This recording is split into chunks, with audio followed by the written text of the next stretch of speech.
Perkenalkan, nama saya Pina dengan nomor NIM 2042046. Nah, di kesempatan kali ini kami akan mempresentasikan analisis metode bentuk dan strategi bentuk UMKM untuk masuk bisnis internasional Cafe for Alice. Jadi kita langsung aja bagaimana sih metode masuk bisnis internasional. Itu ada 6. Yang pertama itu ada ekspor, yang kedua adalah proyek turnkey, terus yang ketiga licensing, yang keempat waralaba atau franchise, yang kelima joint venture, yang keenam anak perusahaan. Jadi ini ada 6 cara ya. Dan Cafe for Alice kami berpikir bahwa yang paling tepat menurut kami adalah franchise. Kenapa? Yang pertama, mempermudah perluasan jangkauan pasar untuk meminimalisir biaya yang harus dikeluarkan ketimbang kita langsung membuka perusahaan baru begitu ya. Kemudian yang kedua, bimbingan dan supervisinya itu terjamin. Jadi bedanya licensing dengan franchise itu, kalau franchise itu dia ada pelatihannya, kayak ada supervisi. Jadinya lebih kualitas dari produk itu lebih terjaga. Yang ketiga itu tidak terpaku pada promosi, karena franchise-nya sendiri itu akan mereka yang akan berusaha untuk promosiin produknya kita tanpa kita harus minta gitu ya. Pasti mereka otomatis bakal pikir gimana caranya supaya penjualan mereka juga meningkat. Yang keempat, pertimbangan bahan baku, karena di sini fokusnya adalah es krim, jadi gak mungkin kita ekspor, itu agak sulit ya. Terus yang kelima, yang terakhir itu kesiapan manajemen. Kalau ada franchise, maka segala sistem kerja, segala prosedur itu semuanya sama dengan pusatnya. Jadi itu manajemennya itu lebih siap lah ketimbang kita membuka yang baru begitu ya. Selanjutnya akan dijelaskan oleh teman saya. Hai guys, nama saya Feri Salatalia dengan nomor MPN 2422066. Saya akan menjelaskan bagian dari kepemilikan bisnis. Bentuk dari usaha mikro, kecil, dan menengah ini merupakan usaha perseorangan atau yang bisa dipanggil dengan sole trader. Jadi sole trader atau perusahaan perseorangan adalah usaha yang dimiliki, diolah dan dikuasai oleh seorang pemilik modal. Untuk hal ini, pemilik dari Cafe for Alice adalah Alice Tanuwijaya. Walaupun bisnis ini akan diarahkan ke tanah internasional, kepemilikan tetap milik Alice Tanuwijaya sebab pengembangannya melalui franchise, sehingga Alice Tanuwijaya hanya perlu menerima imbalan maupun royalti dari waralaba tersebut. Yang berbeda hanya oknum franchise yang memiliki kemungkinan melibatkan lebih dari 2 orang. Hai guys, nama saya Christian, nomor MPM 2042064. Selanjutnya yaitu analisis strategi pemasaran melalui sosmed. Yang akan kami pasarkan dalam produk Cafe for Alice yaitu tentu saja es krim gelato, sebab produk es krim ini adalah produk primadona di kalangan masyarakat lokal.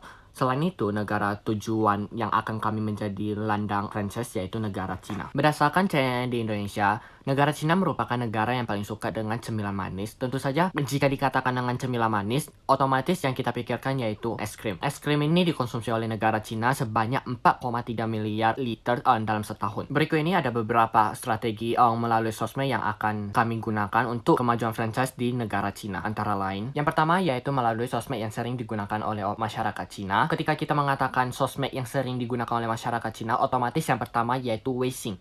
Karena aplikasi Weixin ini biasanya digunakan mereka untuk melakukan transfer atau untuk melakukan pembayaran. Weixin ini biasa dalam negara kita itu sebut dengan kata WeChat. Yang kedua yaitu Weibo. Weibo merupakan salah satu aplikasi yang pastinya digunakan oleh masyarakat Cina. Karena aplikasi Weibo ini bisa dikatakan sama dengan seperti aplikasi Facebook. Yang ketiga yaitu aplikasi yang sedang mendunia di zaman sekarang yaitu Douyin.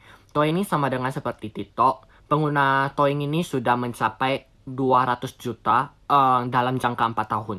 Itu menurut saya sih gila banget sih, karena dalam 4 tahun itu sudah bisa mencapai 200 juta pengguna, dan sedangkan aplikasi lain belum tentu saja bisa mencapai begitu banyak dalam jangka waktu yang pendek. Jadi melalui aplikasi ini kami itu lebih menyarankan untuk menggunakan aplikasi Douyin untuk mempromosikan produk dari Cafe for Alice. Kenapa? Karena aplikasi Douyin ini kita itu bisa menggunakan video. Otomatis kalau misalnya seseorang itu menggunakan video dengan diiringi lagu, otomatis lebih bagus. Selain itu, aplikasi Douyin juga lebih gampang untuk mempromosikan. Kenapa? Apabila kita menggunakan WeChat, otomatis yang bisa melihat dari foto tersebut hanya teman-teman kita sendiri. Yang kedua yaitu Weibo. Weibo mungkin bisa dilihat oleh orang lain, tetapi lebih gampang dilihat oleh orang lain itu menggunakan aplikasi Douyin. Yang kedua yaitu membuat konten yang sesuai dengan budaya lokal. Apabila kita sering menonton konten yang dibuat oleh masyarakat Cina, rata-rata konten mereka berupa cerita pendek yang bertema pelajaran hidup ataupun hanya sekedar hiburan. Jadi kita itu bisa membuat sebuah konten yang berupa cerita pendek dengan menyematkan es krim di dalamnya atau bertema es krim, sehingga begitu es krim gelato dapat dipromosikan. Yang ketiga yaitu bekerja sama dengan influencer. Salah satu contoh influencer yang terkenal dalam bidang makanan yaitu Li Ziliang. Li Ziliang juga merupakan salah satu influencer yang bergerak di bidang makanan yang sangat terkenal di dalam Douyin. Pengikut Li Ziliang sudah mencapai 42 juta, dan setiap kali dia mengupload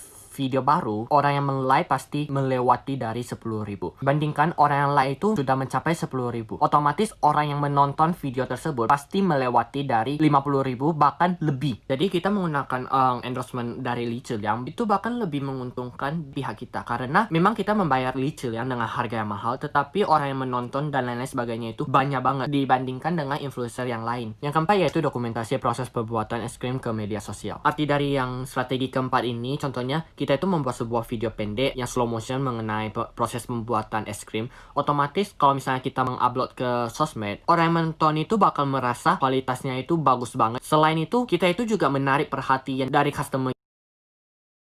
Halo, nama saya Teresia dengan nomor NIM 2042042. Sekarang saya akan menjelaskan SWOT analysis dari 4Alice. Pertama-tama, apa itu SWOT analysis? SWOT analysis adalah akronim yang berisikan strength, kekuatan, weakness, kelemahan, opportunities, peluang, threats, ancaman. Biasanya digunakan untuk suatu proyek atau suatu spekulasi guna kemudahan pengguna informasi. Jadi untuk strength atau kekuatan, 4Alice memiliki kualitas dari bahan baku yang mereka pakai, sehingga makanan yang disajikan kepada customer akan lebih dominan ke rasa yang lebih premium atau rasa yang lebih fresh. Selain itu, mereka juga menawarkan rasa yang bervariasi sehingga konsumen atau customer bisa memilih apa yang mereka mau atau apa yang cocok dengan mereka. Untuk segi tempat, 4Alice memiliki tempat yang tenang dan cocok untuk berkumpul. Akan tetapi, untuk weakness atau kelemahan dari 4Alice jika dibandingkan dengan restoran Nusantara atau restoran Indonesia lainnya yang memiliki kisaran harga sekitar mungkin di bawah 50.000, maka harga 4Alice bisa dibilang tidak merakyat alias hanya untuk kalangan tertentu aja. Selain itu, karena 4Alice memiliki specialty untuk pembuatan gelato, maka karena gelato dapat dibilang makanan manis atau dessert, maka mungkin tidak cocok untuk kalangan yang dengan kondisi kesehatan tentunya seperti diabetes. Untuk peluang atau opportunities, dikarenakan masyarakat Cina gemar mengkonsumsi cemilan manis, khususnya es krim, maka dapat membuka peluang bagi 4Alice untuk meningkatkan penjualan dari gelato mereka. Selain itu, 4Alice juga bekerja sama dengan artis terkenal atau selebgram Batam, sehingga dapat membuka peluang untuk mereka untuk menarik banyak konsumen dari Batam maupun luar Batam. Selanjutnya untuk trends, itu banyaknya perusahaan yang menjual produk yang sama mengingat negara Cina memang sangat menyukai es krim. Nah, untuk tambahan sedikit saja teman-teman, jadi es krim itu bukan makanan pokok manusia sehingga bisa saja terjadi penurunan penjualan dalam keadaan tertentu seperti saat musim dingin. Nah, sekian saja video dari kami. Mohon maaf jika ada kesalahan. Terima kasih banyak karena telah menonton. Semoga bermanfaat. Terima kasih. Bye-bye.